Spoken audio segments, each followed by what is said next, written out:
नमस्कार, मी डॉक्टर पुरू धवन. आज आपण पाहणार आहोत की पार्किन्सन पेशंटसाठी अनुलोम विलोम प्राणायाम कसा फायदेशीर आहे. ऑक्सिजन मस्तिष्काच्या पेशींच्या पुनर्प्राप्तीसाठी महत्वाचा आहे.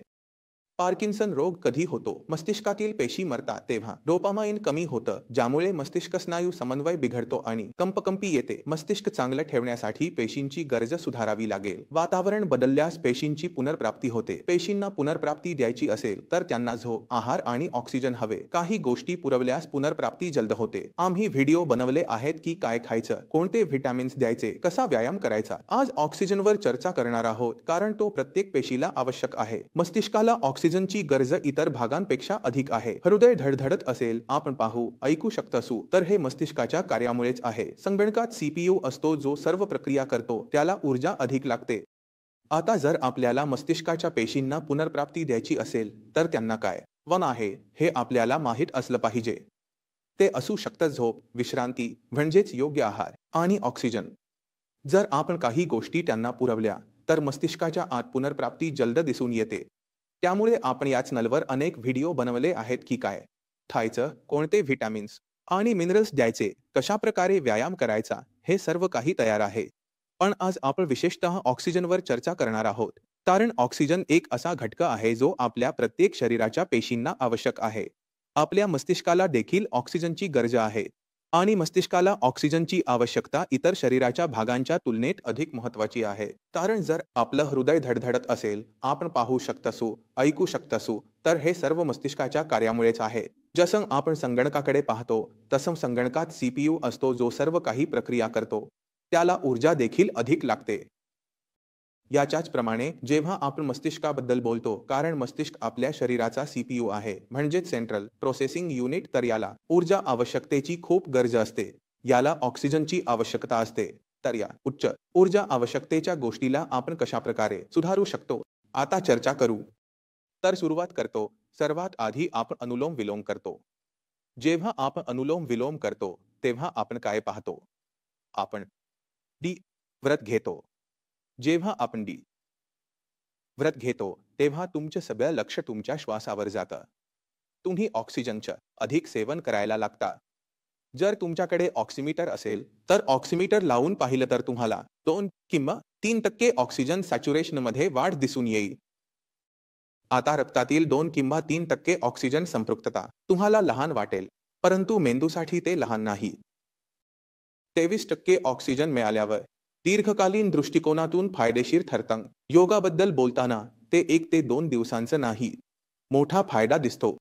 योगाबद्दल बोलताना हे 1 ते 2 दिवसांचं नाही, केल्यावर फायदा दिसतो. मस्तिष्कावरच नाही, संपूर्ण शरीरावर प्रभाव पडतो. रक्तात ऑक्सिजन अधिक जातो.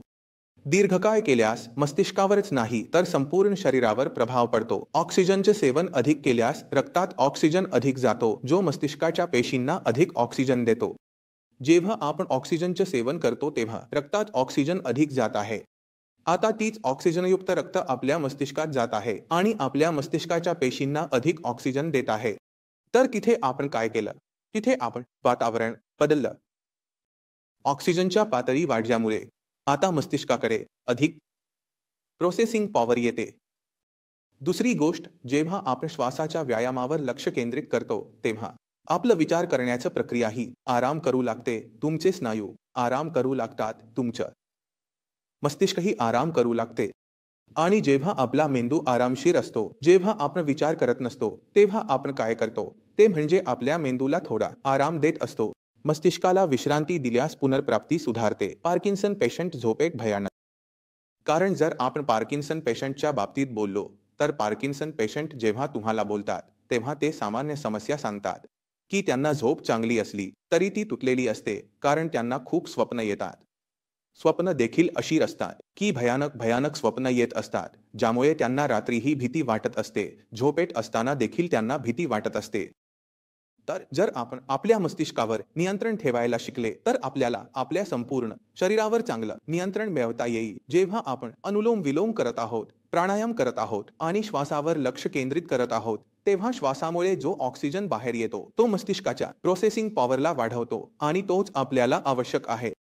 आता मस्तिष्काला फक्त ऑक्सिजनचे काम नाही, त्याला अन्नाचीही गरज आहे. तर आपले जे अन्न असायला हवं ते अत्यंत पोषणयुक्त असायला हवं. जर आपण आपल्या आहारावर लक्ष केंद्रित करतो, अनुलोम विलोम केल्याने मस्तिष्काच्या आतलं वातावरण बदलायला लागेल. मस्तिष्काच्या वातावरणात बदल करण्याचा अर्थ असा आहे की जिथे पूर्वी वातावरणामुळे आपल्या मस्तिष्काच्या पेशींचं नुकसान होत होतं, तिथे आता आपण असे वातावरण तयार केलं आहे जिथे मस्तिष्काच्या पेशींची दुरुस्ती सुरू झाली आहे. त्यामुळे मस्तिष्काला चांगली ऑक्सिजन मिळते, मस्तिष्काला चांगलं अन्न मिळतं, ज्यामुळे प्रोटीन पूर्ण होतं आणि कार्बोहायड्रेट्समुळे मस्तिष्काची प्रोसेसिंग पॉवर वाढते. कारण पार्किन्सन ही एक वृद्धापकाळाशी संबंधित आजार आहे, ज्यामध्ये आपल्या संपूर्ण शरीराची ताकद कमी होत जाते आणि मस्तिष्कही त्याचाच एक भाग आहे. त्यामुळे जर आपण चांगलं अन्न खात असू, चांगल्या पद्धतीने राहत असू, तर मस्तिष्काची प्रोसेसिंग पॉवर वाढते किंवा मस्तिष्काला पुढे नुकसान होणं थांबवता येतं, जे पार्किन्सनमध्ये खूप महत्त्वाचं आहे. कारण पार्किन्सन हा एक स्वयंचलित विकार आहे, म्हणजेच हा स्वतःच तयार होणारा आजार आहे. कारण वय वाढत आहे आणि वयामुळे आपलं शरीर ढळत आहे, त्यामुळे आपला मस्तिष्कही ढळत आहे.